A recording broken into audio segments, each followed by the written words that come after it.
hope that you're able to see me because right now I don't really have a tripod. But anyway, let's go ahead and get into today's session. So today we're going to be talking about depression, starting with one word. Let's go ahead and get right into it.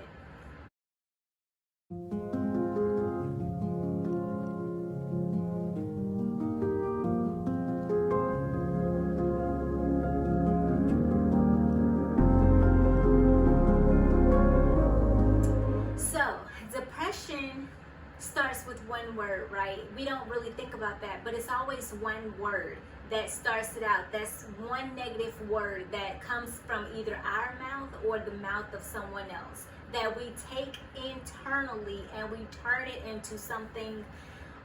We make something bigger out of it than we're supposed to.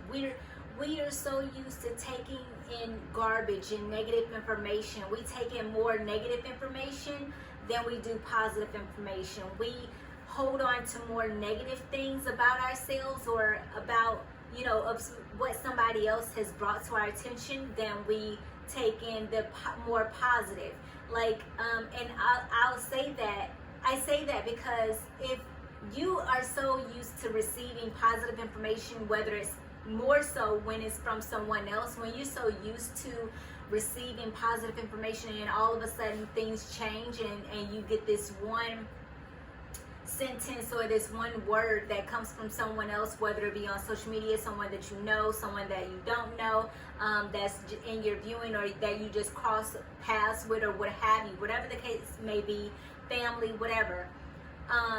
When you get that one negative word, then that trumps all of the positive feedback that you've received prior to that one negative word that you just got, right?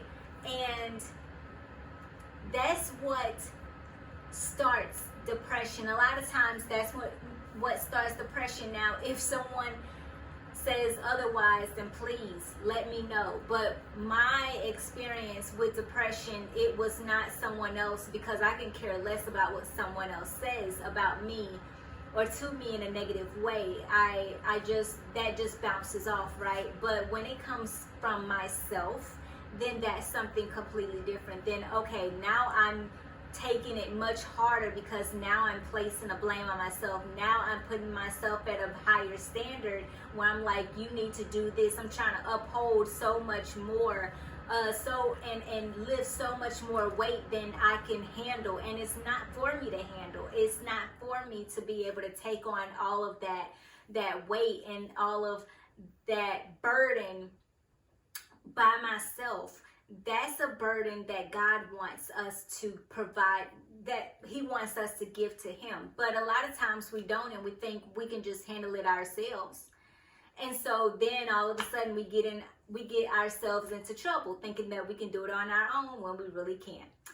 And that's what really happened with me, because that's part of it, is that I thought that I was able to do it myself, or I thought that I was able to go ahead and brush this off. This is just going to be a little something that I'm used to, that I just go ahead and provide negativity for myself. I say a few things like, you can do better, or you should have known better, you're dumb, you're stupid, like, what were you thinking? Things like that I was used to. So I was like, okay, I'm trying to let myself know that, hey, you messed up. Let's go ahead and get out of this situation. Let's go ahead and move forward in the right direction. But then it felt more like a heavier weight, a heavier burden, because now I'm like, oh snap, I placed myself in a huge position where I can't get out of. And God, I need God's help to get me out of this situation that I initially placed myself into. And so that's really where it started. It started with one word from my mouth that just had a snowball effect on my life and my mental state, and it ended me right into depression city. And it was something that I didn't want to go through, and I tried numerous times to get myself out of that pit, but it just did not work. And the funny thing though that I'm going to bring up to you guys is, like, if you remember that episode of SpongeBob going down into that dark city where all of the fish were, and they were like, they had lights and stuff. It was dark, pitch black. They had special fish that were so used to, they could live at that level, at that sea level, that had flashlights and everything to understand where they were going, navigate where they were going. But SpongeBob, he wasn't used to that. He went somewhere where he was not supposed to go. He ended up being somewhere accidentally, and he was now trying to get out of that situation. He tried to take the bus, get someone to help him out, to get out of that situation, get out of that city, and it was very difficult for him to get out of there. And being able to speak their language, you know how they, every word that they said, it was like, this is stupid, you know, that was the one. I know, so crazy. But that was the language that he was speaking a different language, or he had to speak a different language in order for other people to be able to understand him and be able to help him to get out of that situation. So when I think about my dark place, it's like I was, at that time, I was speaking a different language. I was like, you know, I was so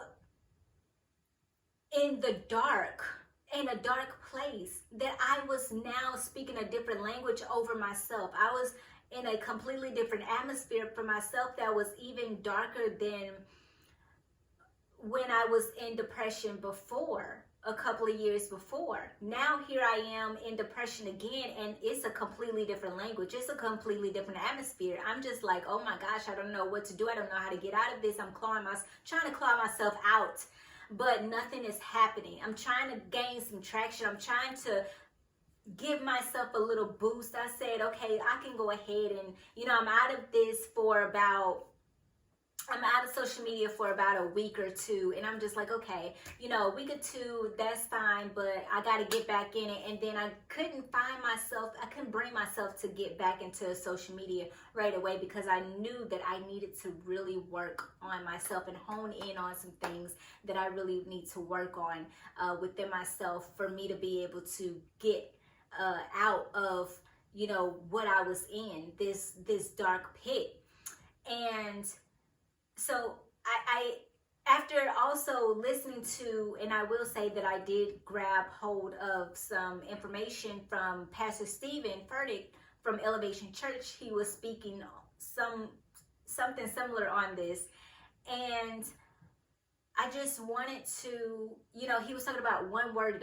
It starts with one word. And I'm like, oh my gosh, or something to that effect. I was just like, oh my gosh, it does start with one word. I went right into my depression that I was going through, and I was like, it does start with one word, one sentence, one lie about yourself that either you have, you know, spewed out or someone else has spewed out. And it's like a domino effect of your emotions that come along with that. Because like I said earlier in my previous videos, you can go ahead and check those out, is that depression is mental, right? It's all dealing with your psyche. You can be so frustrated and so messed up immediately because of one word that has, you know, made its way into your life, into your mind, and it just messes everything up, and it makes you feel like you are left in the dark. It makes you feel like you're less than, that you're not worthy, that you are not beautiful, that you are not supposed to be here, that you are in the wrong profession, you're in the wrong career, you're in the wrong space, right? You don't belong at that table. You don't have a seat at that table. You don't belong here, period. You need to go back where you came from. You need to go back to doing what you used to do. You feel like a fish out of water. You feel like everyone that you are around is against you when they're not, and they don't have anything, they don't know what's going on with you, but you feel like everyone is either against you, or you have this feeling of whenever you're around people, that's when you feel the loneliest. That's what I I got that quote to place on my social media account on my Instagram, because it's so true. Whenever I'm around other people, I feel like I'm so alone, because no one else understands what I'm going through and how I'm feeling at that moment. I can't talk to anybody else about what I'm going through, because they just don't get it. They don't understand it. And then, but when I'm by myself in solitude, I get it. I feel better. I still feel a little lonely, but I feel better, because I know that there's no one around me that can judge my emotions, that can judge my actions, that can judge what I'm going through. And that's really how we feel. And I thank God that He positioned me in a place where I am able to talk about this to you guys, be able to be vulnerable in this way, and also have the opportunity to be vulnerable with other people. So we just finished up last week, we just finished up a 6-week series for our Bible study group for Elevation Church. And it was called Essentials. And we just finished that book. We just finished that Bible study, that study guide. But we got to a point, especially in my group, we got to a point where we wanted to continue on because it was getting so good. Now, let me backtrack a little bit. I got so much fuel and energy from just being able to share and being able to express my emotions and what I was really going through with other people, and for them to be able to get it, for them to be able to understand, because there was some people in my group that were going through similar situations, something that I went through a couple of months ago, and I'm like, thank you, Lord, I'm able to now help them with that, and we're all able to help one another. And so that's why I said previously in my last video session that it is so important to get into a community. It is so important to surround yourself with honestly like-minded people that really understand where you are, where you have been, and where you're potentially going. And being able to be around people that truly understand what you're going through or what you've gone through, so that they can help you out of where you are right now. If you're going through something currently, or if you're still struggling, you've gotten out of that depressive state, but you're still like trying to figure out and understand, like, where do I go from here? What now? And so I'm so happy and so blessed and so fortunate that I'm able to be able to express myself in that way with other people that I know would not judge me and truly understand where I'm at. And so it is so important. Shameless plug, if you guys want to be able to be a part of an amazing community, whether you're a man, whether you're a woman, it doesn't matter. They have, if you're a couple, it doesn't matter, whatever, right? They have at Elevation Church, you can go ahead and go to their website and sign up for e-group. If you do not have a location near you, because they are out of North Carolina, but if you do not have a location, a church location near you, go ahead and go to their website, sign up for an e-group, an online e-group, and you can be a part of a community. They have any and everything for everyone.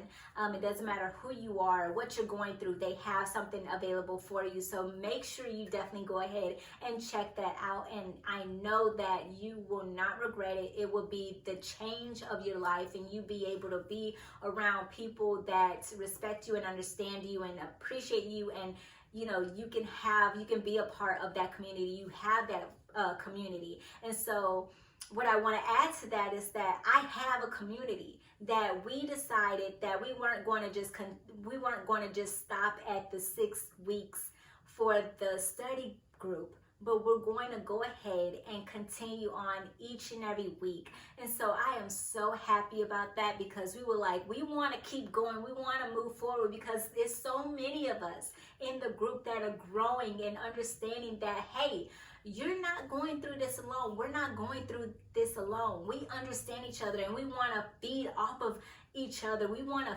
feed off of that positivity and be able to provide one another with the prayers that we need, and the support that we need, and the love that we need, and the encouragement that we need. Like, we need that each and not just every, not just every week, but you have the opportunity to be able to contact people in your group each and every day if you want to. You can reach out, other people can reach out, whatever you do, however you guys do it in your group, in your community, you can definitely do that. And so that's what makes it so amazing. And so I hope you guys definitely go ahead and check that out. I would definitely also go ahead and leave the link down in the description box below for you guys, so you can definitely go ahead and click that link and get started, because you do not want to miss this. You do not want to miss this opportunity to definitely go ahead and be a part of a group, be a part of a community that you can call your own, that you can call upon people that understand what you're going through, and you guys can be there for one another. And it's so powerful. It's so amazing how God can truly work when we commune with one another, because he made us to have interpersonal relationships with one another, not to be in solidarity, but to be here with one another and being able to help each other build up and grow as we move up, as we move forward in life. So I hope you definitely take advantage of that. I will say, and I'll end with this actually. I'll end with this and I'll say, guys, we don't have to do this on our own. We don't have to do this alone. We're in this together. We got this. Continue to move forward. So I cannot wait to talk to you guys very soon. Until then, thank you guys. Bye.